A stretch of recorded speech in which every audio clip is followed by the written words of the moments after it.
Bitte alle aufstehen. Vamos a adorar a Jesús. Porque Él es fiel. Vamos aquí con las palmas.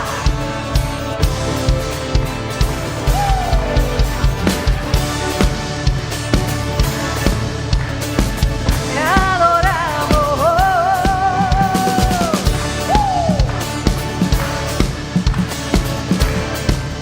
Vamos a declararlo. Señor, eres fiel y tu misericordia eterna. Señor, eres fiel y tu misericordia eterna.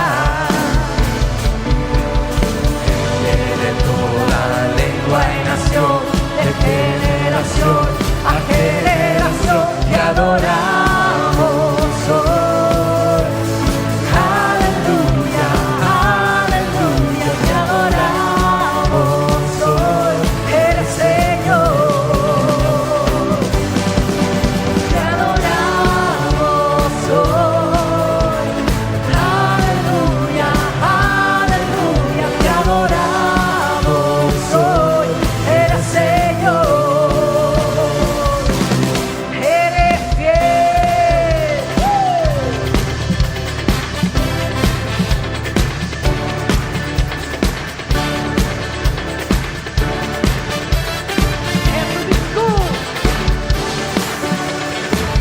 Du bist gut, deine Gnade, sie wäre für liebe. Herr, du bist gut, deine Gnade, sie wäre für liebe. Aus allem Brücken und Generation, von Generation zu Generation, wir feiern dich. Halleluja, Halleluja, wir feiern dich, denn du bist gut. Wir feiern dich. Halleluja, Halleluja, wir feiern dich, denn du bist gut. Du bist gut. Yes, you are, yes, you are, yes, you are. Woo! So good, so good. Woo! Yes, you are, yes, you are, yes, you are. Woo! Du bist gut, alle Zeit, bist du gut. Du bist gut, alle Zeit, bist du gut. Du bist gut, alle Zeit, bist du gut. Du bist gut, alle Zeit, bist du gut. Señor, eres fiel y tu misericordia eterna. Señor, eres fiel y tu misericordia eterna. De toda lengua y nación, de generación a generación te adoramos hoy. Aleluya, aleluya, te adoramos hoy. Eres Señor, te adoramos hoy.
seu amor por mim, seu amor por mim. Quem Deus liberta, livre enfim será. Sou filho de Deus, sim, eu sou. Tua graça me resgatou, me purificou. Quando eu era pecador, morreu por mim. Se morreu por mim, liberta, livre enfim será. Sou filho de Deus, sim, eu sou. Em tua casa, ó Pai, há lugar pra mim. Sou filho de Deus, sim, eu sou. Escolhido, perdoado, eu sou quem dizes que eu sou. Tu és por mim até o fim. Eu sou quem dizes que eu sou. Du erlässt mich und verlässt mich. Durch dich weiß ich, wer ich bin. Du bist für mich, bist mein Bestes. Durch dich weiß ich, wer ich bin. Durch dich weiß ich, wer ich bin. Wegen Sünde frei, oh, ist wirklich frei. Ich bin Gottes Kind, ja, sein Kind. Denn in seinem Haus ist ein Platz für mich. Ich bin Gottes Kind, ja, sein Kind. In seinem Haus ist ein Platz für mich. Ich bin Gottes Kind, ja, sein Kind. In seinem Haus.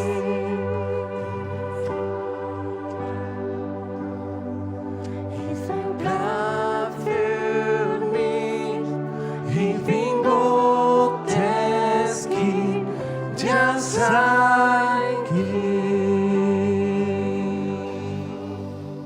Herr, wir danken dir, dass wir deine Kinder sein dürfen. Es ist ein großes Vorrecht, in deiner Präsenz und Gegenwart zu sein. Wir ehren dich, Herr. Wir danken dir für deine Gegenwart und ich danke dir, Herr, dass du zu uns sprichst. Und Herr, es ist einfach gut, in deiner Präsenz zu sein. Amen. Amen. Nehmt auch eure Plätze wieder ein. Ganz herzlich willkommen zu unserem Gebetsabend heute in unserer 21 Tagen Gebet, brennend im Geist. Seid ihr das? Ja, es mag noch ein bisschen zusetzen, das können wir sicher noch. Ich freue mich sehr, dass wir auch all diejenigen, die im Livestream zuschauen, auch begrüßen dürfen. Natürlich auch gerade diejenigen in Meilen und in Thalwil. Schön mit euch verbunden zu sein und dass wir miteinander beten können. Mein Name ist Marco Hofmann. Ihr habt mich vielleicht nicht so vielmals gesehen. Ich bin ganz neu im Pastorenteam von der Buchek Church und ich freue mich sehr. Ja.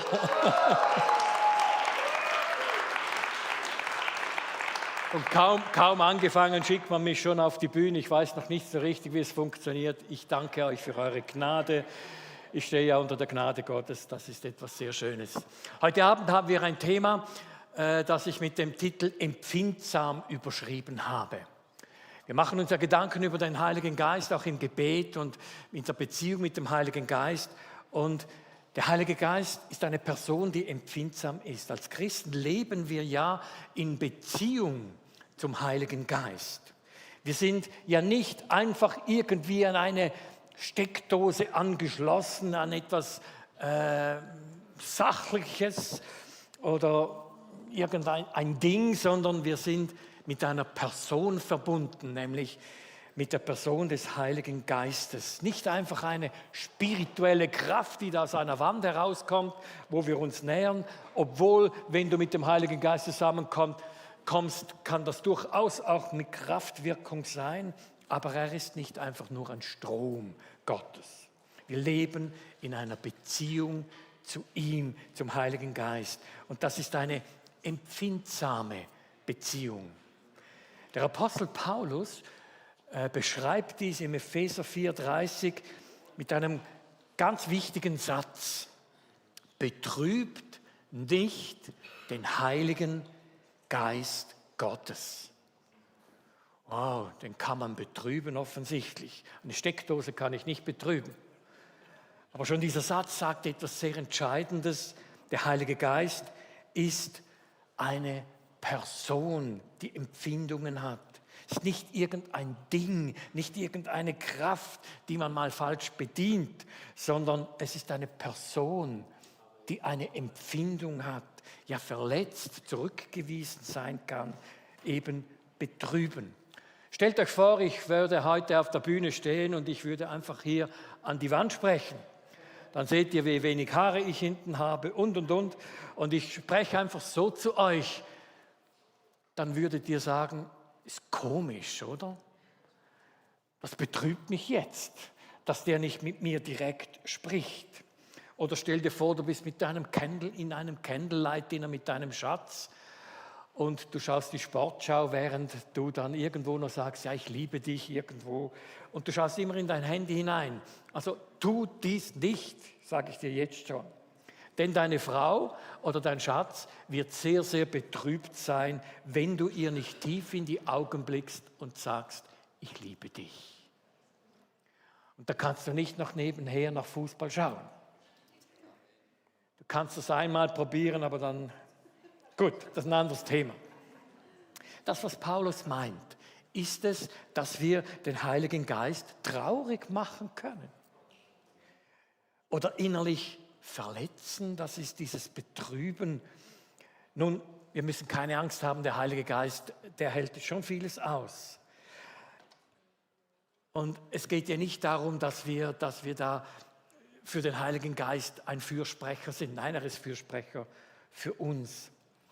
Es geht in diesem Text ja auch nicht darum, dass wir abfallen vom Glauben oder gar das Heil verlieren. Nein, da geht es nicht darum, denn wir sind versiegelt mit dem Heiligen Geist. Diese Beziehung, die steht und die hält auch etwas aus. Aber es geht darum, dass wir durch unser Verhalten, durch unsere Haltung auch etwas wie zurückweisen können.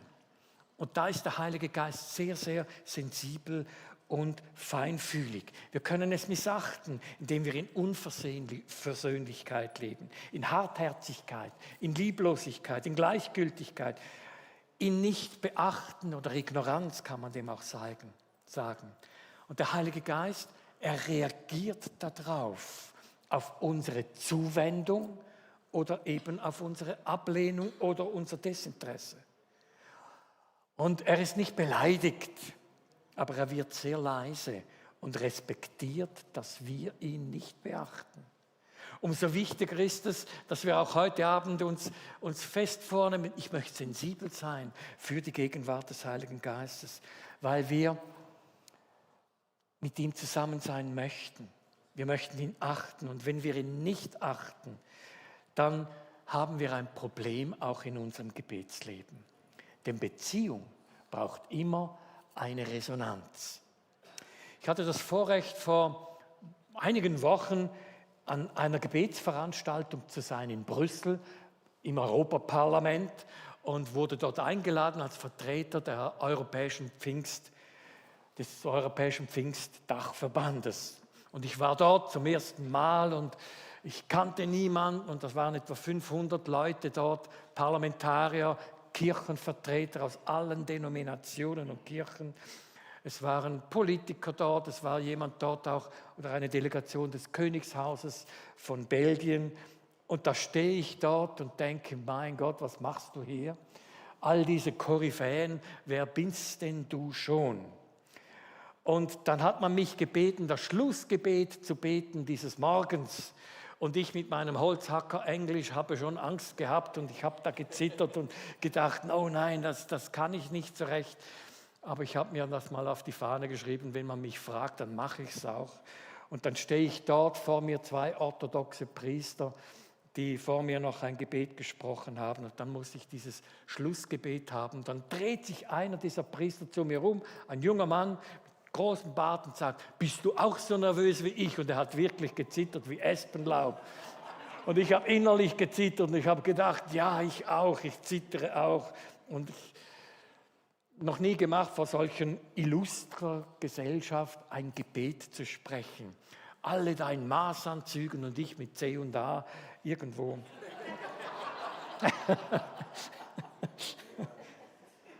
Und dann dreht er sich noch einmal um und sagt zu mir, aber wir machen das ja nicht zum ersten Mal. Ich habe innerlich gedacht, ja, wenn du wüsstest. Und dann habe ich innegehalten und gesagt, er hat recht. Ich mache das nicht zum ersten Mal, zu beten, mich zu meinem Gott hinzuwenden. Und da kommt es nicht darauf an, wer vor dir sitzt, ob das irgendeine illustre Gesellschaft ist oder jemand vom Königshaus oder Politiker so und so. Kommt überhaupt nicht darauf an, denn ich stehe vor dem König aller Könige und dem Herrn aller Herren. Und wenn ich aufstehe im Gebet, und wenn du aufstehst im Gebet, dann stehst du vor dem Herrn aller Herren. Ist das nicht amazing? Gibt es ein deutsches Wort dafür? Begeisternd, toll. Wow. Das ist es, was wir wollen und das ist es, was wir auch heute Abend tun. Dann wird Gebet spannend, wenn du weißt, vor wem du stehst. Dann wird es kraftvoll, wenn du weißt, dass du dem Herrn begegnest, dich bewusst zu ihm wendest, ihn anblickst. Und hier öffnet sich der Weg zum Gebet, diese Beziehung einzugehen. In aller Freude, aber auch gerade in den schweren Momenten, die auch unser Leben packen. In den Stürmen und Wellen. Und da wissen wir bei diesen Stichworten, worauf schaue ich? Auf die Wellen, die Stürme, auf die Maßanzüge, auf das, was irgendwo so wichtig scheint in unseren Augen? Oder blicken wir auf unseren Herrn, auf unseren lieben Vater und auf den König aller Könige? Komm, stehen wir auf miteinander und wir gehen ins Gebet miteinander. Seid ihr dabei? Und jetzt wendest du dich innerlich, vielleicht auch äußerlich an den Herrn aller Herren und König aller Könige. Er ist hier heute Abend und ich danke dir, Herr, dass wir jetzt in diese Gebetszeit hineingehen können und dir ganz persönlich begegnen. Herr, ich suche dich. Ich suche dein Angesicht, Herr. Herr, ich möchte dir innerlich in die Augen blicken. Herr, ich danke dir, dass wir in deiner Präsenz und Gegenwart sein dürfen. Was für ein Vorrecht und was für eine Ehre, Herr, und was für eine Liebe uns auch trifft. Ich lade dich ein, dich an deinen Gott zu wenden. Mit deinen Anliegen, die du hast. Du kannst auch hier nach vorne kommen und die Anliegen unserer Geschwister mit in dein ganz persönliches Gebet hineinnehmen. Nimm dir diese Zeit und diese Momente, die du heute Abend hier bist und bete zu deinem Herrn. Bete zu deinem Vater. Bete, Herr, hier bin ich. Ich möchte dir begegnen und ich möchte mein Herz mit dir teilen. Nehmen wir uns diese Momente des ganz persönlichen Gebetes. Halleluja, Jesus.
de recibir toda adoración,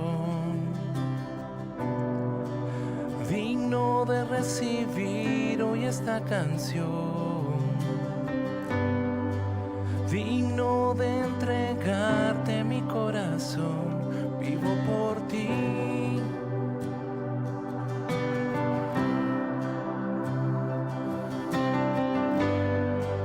Cristo Jesús, no hay otro nombre igual.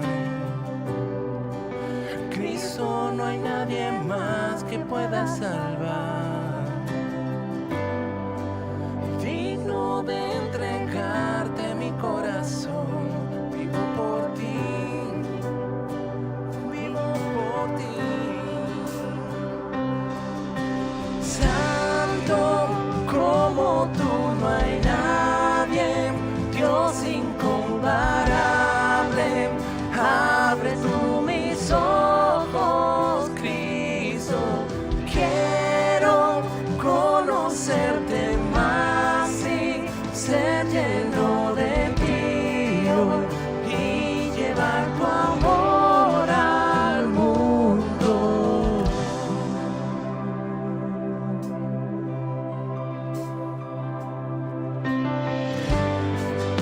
Cristo Jesús, no hay otro nombre igual. Cristo, no hay nadie más que pueda salvar. Digno de entregarte mi corazón, vivo por ti, vivo por ti. Heilig bist du niemand gleich dir, alles untersteht dir. Lass mich sein und lass mich staunen. Hören, bade dich und leg dein Herz in mich, für mich durch deine Liebe zu den Heilig. Heilig bist du niemand gleich dir, alles untersteht dir. Lass mich sehen und lass mich staunen. Offen, wahre dich und leg dein Herz in mich, fühl mich durch deine Liebe zu den Menschen.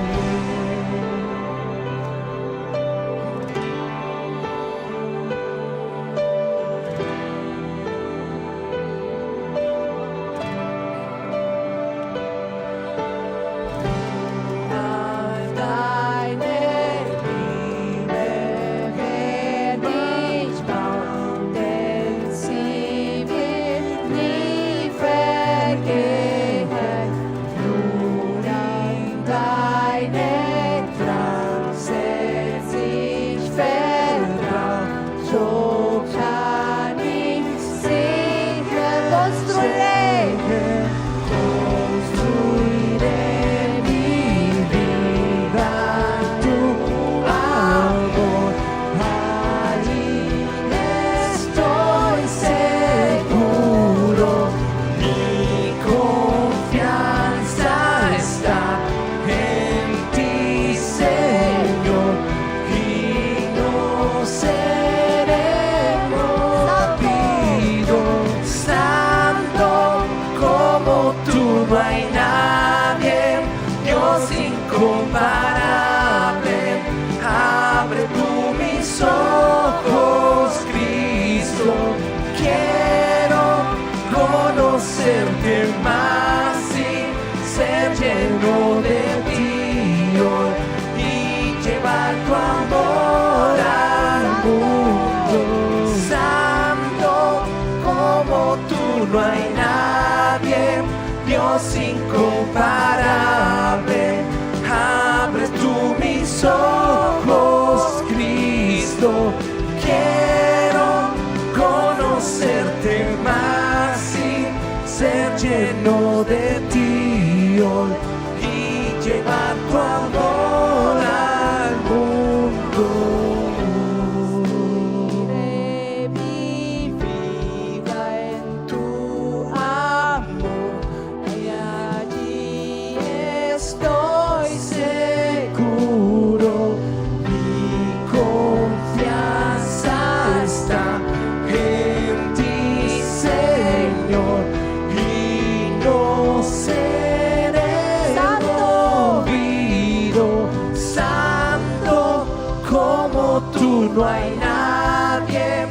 Dios incomparable, abre tú mis ojos, Cristo.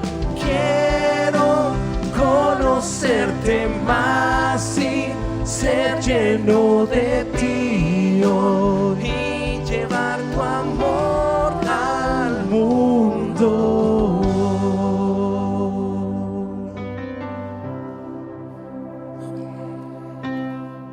Der Heilige Geist bewegt sich im Raum. Der sucht diejenigen, die sich an ihn wenden. Was für ein guter Moment, den wir heute Abend haben. Und so möchten wir auch gemeinsam ins Gebet gehen. Das persönliche Gebet ist sehr wichtig, aber auch das gemeinsame Gebet. Wo uns manchmal die Worte fehlen, da hat sie derjenige, der neben mir steht oder vor mir steht. Die Kraft dieser Sensibilität und Empfindsamkeit, die wir gemeinsam in eine Gruppe hineinlegen, ist ganz wichtig. Gerade in der Fürbitte, in diesen Teil möchten wir jetzt hineingehen. Auch für die Anliegen, die wir hier auf dem Screen sehen, dass wir für Menschen beten, die in Leid sind, für Menschen, die aus ihren Ländern flüchten mussten, auch Christen und in der letzten Zeit massiv zugenommen, die unter Verfolgung leiden. Für sie möchten wir einstehen. Wir möchten auch Gemeindeglieder vor Gott bringen, die in notvollen Situationen sind.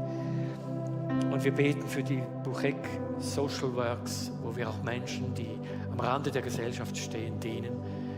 Es ist so wichtig, dass wir das auch im Gebet unterstützen, für all die Menschen, die sich dort einsetzen und dort in Berührung kommen mit der Liebe Gottes. Ich möchte euch einladen, dass du Gebetspartner suchst, Gruppen macht, 2, 3, 4 Leute zusammen. Du kannst gerne hier nach vorne kommen, dann merken wir oder merken die Leute, die vorne sind, okay, das ist jemand, der mit jemand anderem beten möchte. Wenn du da ganz alleine weiter beten möchtest, sei ganz frei. Aber du kannst dort, wo du gerade bist, in eine Gruppe hineingehen. Oder wenn du hier nach vorne kommst, findest du ganz bestimmt Gebetspartner, die mit dir beten wollen. Kommen wir zusammen in Gruppen und beten wir für verschiedenste Anliegen. Auch wenn du ein ganz persönliches Anliegen hast, kannst du das auch in der Gruppe nennen. Vater, ich danke dir, dass jetzt du mit deiner Kraft hier bist. Heiliger Geist, beweg dich durch den Raum in unsere Gebete hinein. Ich danke dir, dass du uns hörst. Amen.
Herr, ich danke dir, dass wir heute Abend unsere Anliegen mit dir teilen durften und noch dürfen. Ich danke dir, Herr, dass du, Herr, deine Hand, ja dein Herz bewegst. Wenn wir dir in die Augen blicken, Herr. Und ich danke dir, dass wir in einen Abend hineingehen dürfen, wo wir diese Empfindsamkeit warm behalten können. Herr, ich blicke dir ins Herz, ich blicke dir in deine Augen und ich danke dir, dass, Herr, aus dem das entsteht, wo wir beten können, dein Wille geschehe, dein Reich komme. Herr, was für eine Freude, was für eine Dankbarkeit in uns groß werden darf, dass wir mit dir leben dürfen. In deinem wunderbaren Namen. Amen. Amen. Ganz herzlichen Dank für deine Gebete heute Abend. Ganz herzlichen Dank, dass du dich einsetzt, auch in der kommenden Zeit, diesen 21 Tagen. Wie wichtig sind sie doch, wenn du im Gebet drin bist. Ich möchte dich auch ermutigen, wenn du etwas mit dem Heiligen Geist erlebt hast, dass du das auch mit uns teilst, ob es nun schriftlich sei oder die gute Möglichkeit mit einem 30-sekündigen kleinen Videoclip auf Social Media. Wir helfen dir gerne dabei.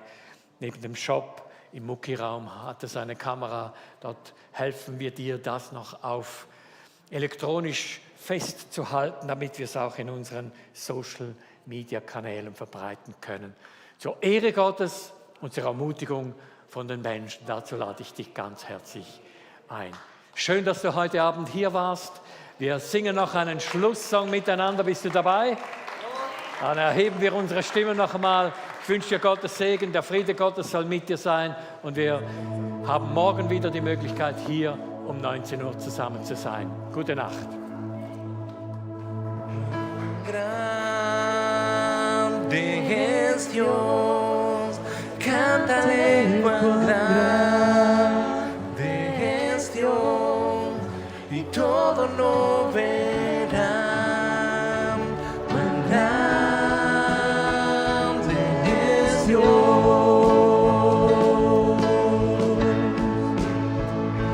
cuán grande es Dios, cántale cuán grande es Dios, y todos lo verán. Cuán grande es Dios. Vigro, bist du Gott, singen dir, wie groß bist du Gott, und alle werden sehen, wie groß bist du Gott.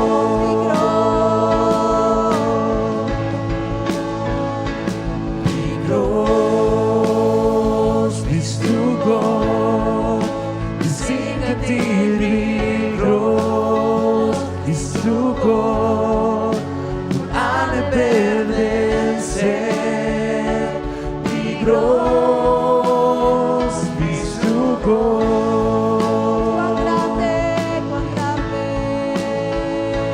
Cuán grande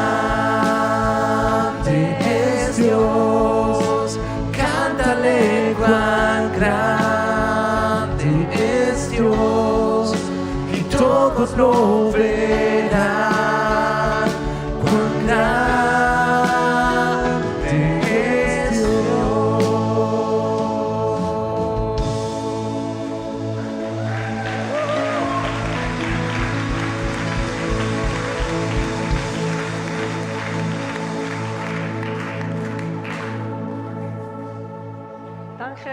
Danke. Wir haben wirklich eine schöne und gute Zeit gehabt. Das wäre alles. Gott zeigen dir.